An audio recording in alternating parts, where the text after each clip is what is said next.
فوجئ الكيان بإعلان رئيس المخابرات العسكرية هارون حليفة استقالته من منصبه بسبب الفشل الذي حدث في 7 أكتوبر حيث طوفان الأقصى. استقالة رئيس المخابرات العسكرية بسبب طوفان الأقصى هارون حليفة اللي شايفينه قدام حضراتكم. هارون ده منصبه كان زي منصب السيسي قبل ما يبقى وزير دفاع وبعدين يعمل الانقلاب. استقالته عملت أزمة كبيرة، وخاصة نص الاستقالة والتوقيت. النص والتوقيت قبل عملية رفح اللي بيعلن عنها جيش الاحتلال. استقالته فتحت الباب على مصراعيه أكثر وأكثر لمطالبة نتنياهو بالرحيل ومعه قيادات الجيش. جزء من نص الاستقالة والذي سرب في الإعلام العبري. צה"ל אלוף אהרון חליבה פותח למעשה את סבב המתפטרים בצמרת המדינה בעקבות מחדל ה-7 באוקטובר. במכתב שהוא כותב הבוקר לרמטכ"ל הרצי הלוי,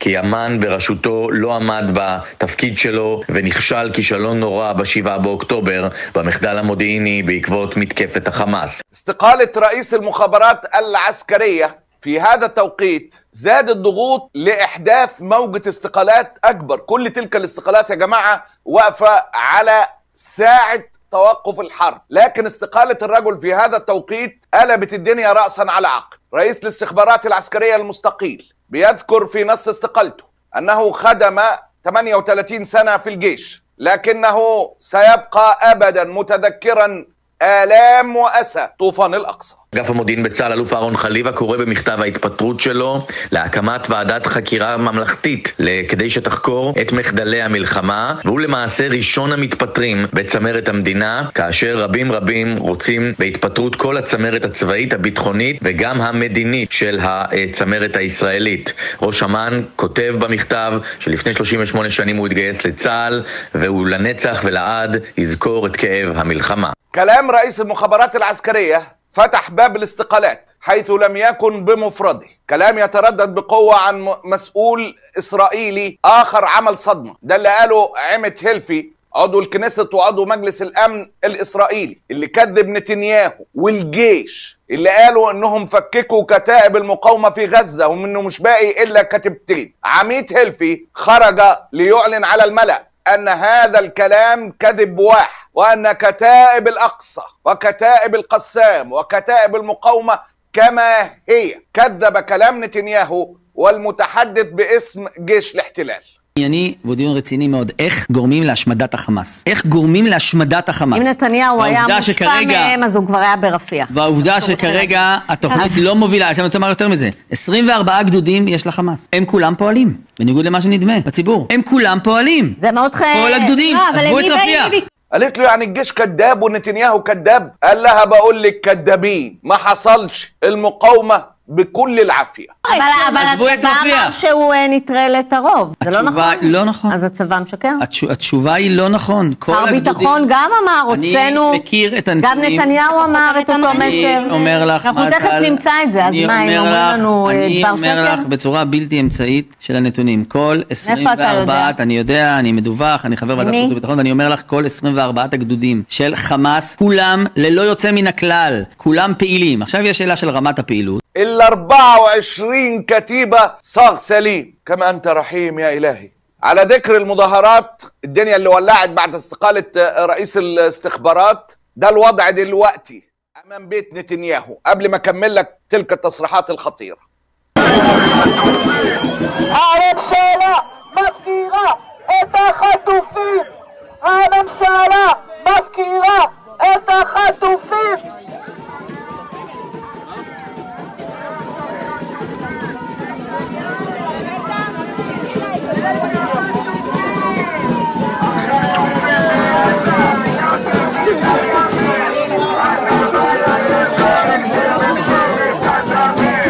החטופים בעזה יותר מדי ימים. הדם על הידיים של ממשלת התמיד. החטופים בעזה יותר מדי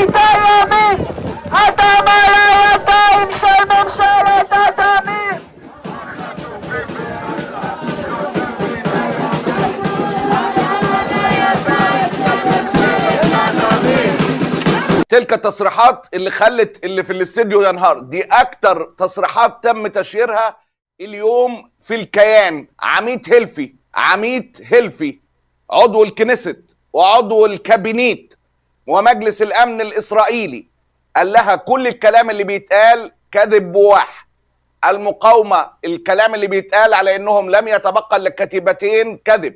قالت له الجيش بيكذب، قال لها بيكذب. المتحدث العسكري بيكذب، قال لها بيكذب. ال 24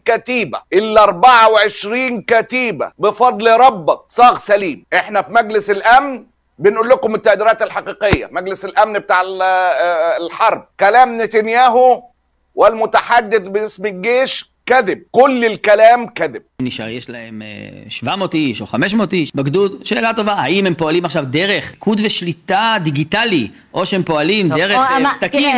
זאת שאלה שולית בעיניי. אמר נתניהו נשארו 4 או 6 גדודים. אז מה, הוא משקר? אני אומר שוב, יש שאלה של, את יודעת, במודיעין, יש מושג שנקרא הקה, הערכת כשירות אויב. לצערי הרב, אני אמרתי את זה לראשי אגף המודיעין שבאים אלינו ועדה, הם מתאים גם את מקבלי ההחלטות וגם את ראש הממשלה, כשהם מודדים כשירות אויב במונחים של צבא. או שנתניהו הוא איש שיווק טוב. قال لها ده راجل بتاع ماركتينج سيلز، ده بياع والبضاعة مضروبة.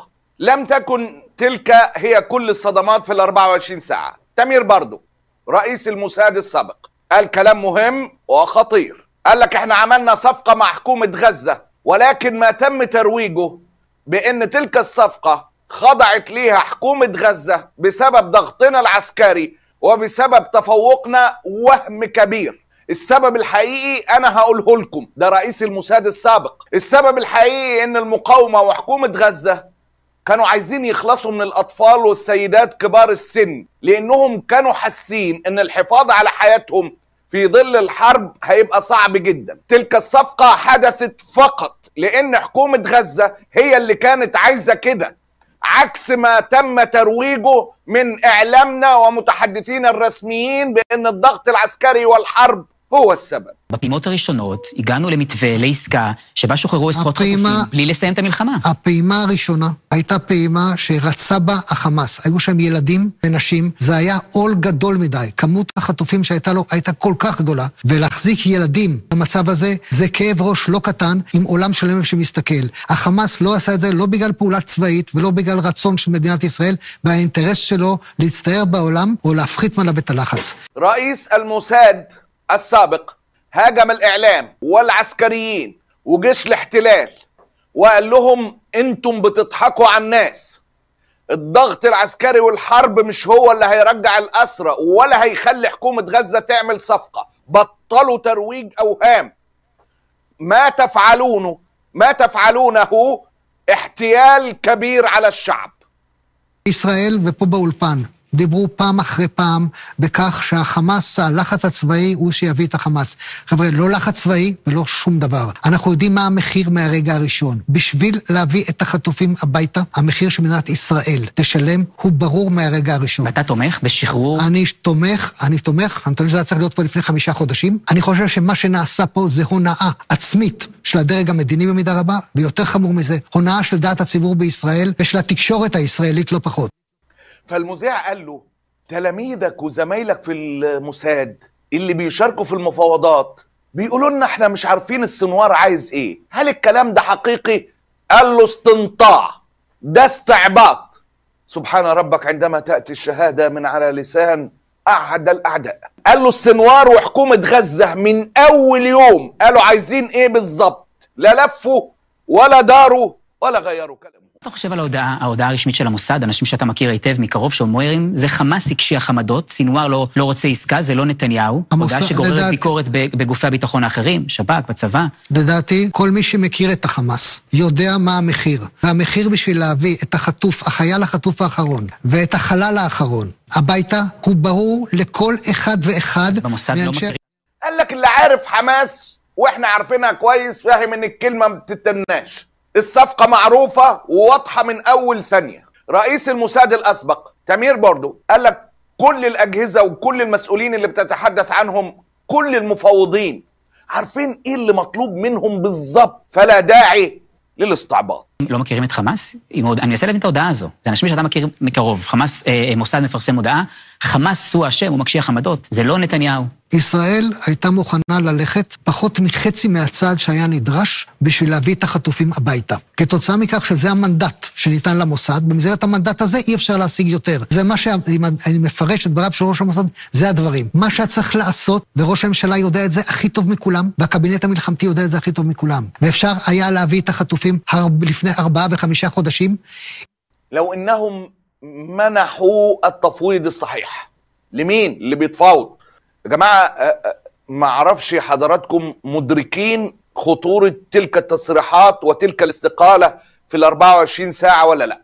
قال له رئيس الموساد الاسبق حتى حزب الله نحن نعلم تماما كيف يتوقف وتوقف لما حصل الصفقه الاولى مع حكومه غزه. كان ممكن نعود للشمال. انتوا ليه بتخدعوا الناس؟ אם היו נותנים את המענה הנכון, ויתרה מזאת. היה ניתן להתחיל את המלחמה רק אחרי שהחטופים חזרו הביתה. אז עסקה, אתה אומר, תמיר פרדו, זה אומר לסיים את הלחימה, לשחרר הרבה מאוד מחבלים כמה שצריך כדי להחזיר את החטופים. אני תוהה איזה מסר זה מעביר לחיזבאללה, שממשיך לראות עלינו ולטווח בנו, וראינו רק אתמול את הירי הקטני ואת התוצאות שלו. אתה יודע, בסוף הוא אומר, אני אמשיך לראות ואני אשיג. אין לזה שום ערך, זה לא גורם הרתעתי. هذا لا يحقق الردع. احنا عارفين الثمن كويس بس بنتصلبط. الحرب اللي في الشمال بسبب غزة. عودة أسرانا لها طريق واحد، الرضوخ لطلبات حكومة غزة، بدل ما احنا في الوضع ده والشمال تضرب فيه الأعاصير بسبب الاستعباط. אני סופר את החצי שנה האחרונה, כל מה שאני יכול לראות שיש אזור ביטחון נטוש בתוך שטח מדינת ישראל. אז איך אתה מטפל באיום הזה של חיזבאללה? עשרות אלפי מפונים, כבר חצי שנה לא בבית, אף אחד לא אומר להם מתי הם יחזרו, את ליל הסדר הם לא יעשו בבתים שלהם. אתה זוכר מה קרה? איך אתה מטפל בחיזבאללה? הפתרון הוא מדיני בראש ובראשונה, אבל אתה זוכר מה קרה שהתחילה עסקת השבויים, החזרת החטופים האחרונה? החיזבאללה נעצר את האש. יכול להיות שברגע שאנחנו ניכנס לתהליך של החזרת החטופים, תהיה לנו הפוגה כזאת גדולה בצפון, שאז יהיה ניתן להגיע גם להבנה ולהסכמה. היום אנחנו יותר קרובים לפתרון מדיני או למערכה צבאית מול חיזבאללה? בצורה שמדינת ישראל מתנהלת בה היום, אנחנו לא קוראים לשום דבר חיובי. قال له بالطريقة دي احنا مش قريبين من اي حاجة روح امك. احنا في الطل. الثمن معروف. وطلبات حكومة غزة معروفة. وانتوا اللي بتستعبطوا عشان نتنياهو عايز يستمر في الحرب عشان كرسيه. جيش الاحتلال بيعلن وسط تلك الزوابع بعد استقالة رئيس المخابرات الحربية واعترافه بالفشل انه ما زال مصرا على دخول رفح للتغطية على فشله، ويعلن نفس عميق نيته السيطرة على الحدود مع مصر بموافقة صاغرة مصرية. مصر اللي بقت تدي قفاها لأي حد يضربها عليه.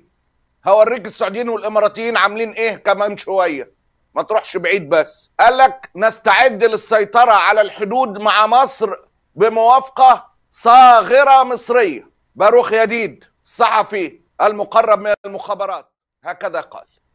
מתקרבים לקראת כניסה לרפיח, כך מסתמן, וכך עולה היום מתוך דיווחים מצריים. לפי מצרים נערכת לקראת מבצע שיחול כבר בימים הקרובים. ברוך ידיד, ברפיח ובמצרים משלימים עם העובדה. כן, נכון, הגדרה נכונה, המצרים נערכים, בכיר מצרי אמר לשרק אל-אווסט, המבצע הזה כפי הנראה קרוב. מצרים גם נמצאת על פי חלק מהדיווחים בתקשורת הערבית והמצרית, גם במוכנות גבוהה לצורך פילדלפי וגם לאורך באזור צפון סיני כולו.